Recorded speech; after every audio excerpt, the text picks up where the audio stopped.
All right. Hey, the first item we are going to talk about are this horizontal motion. And when we are on the highway, we get these caution signs or these advisory signs, these yellow things. They give us this 35 miles an hour, 25 miles per hour. It's not necessarily a max speed, but it's a suggested speed, right? Although they do have some maximums here or there. And why don't they just say speed for a truck, right? Because you would presume a heavier item, like a heavier truck, would have a greater centripetal force required to keep it, right, in that circular motion. Or maybe these just don't matter for small cars, small fast cars, right? So what I'm going to do is just show some math.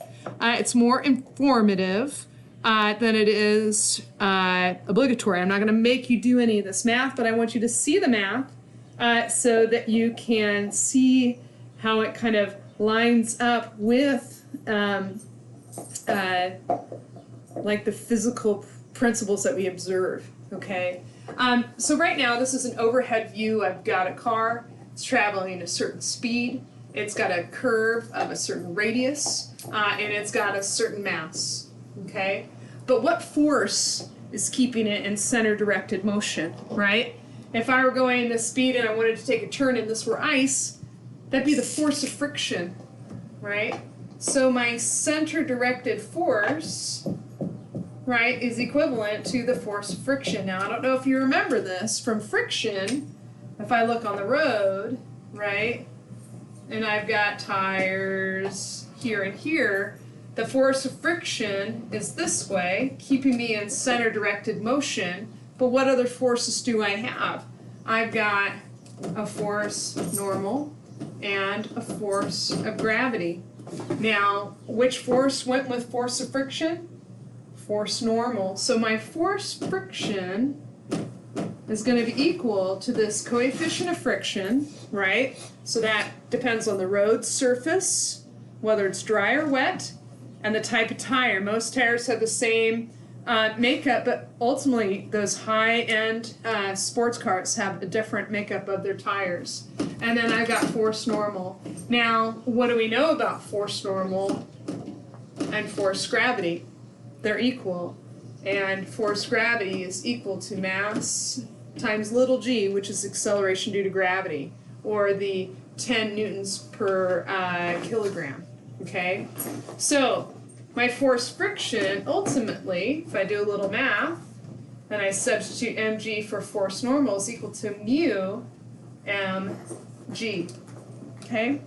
So, I've got this friction force keeping me in circular motion. From my free body diagram, my center-directed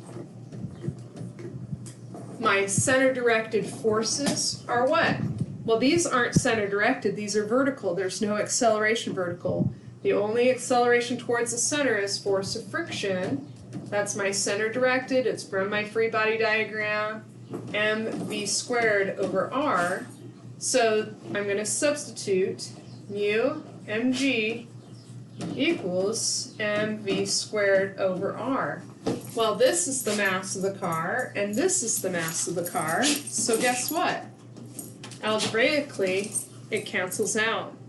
So when we are dealing with speed around a turn of a certain radius, v squared equals mu g times r, mass cancels out.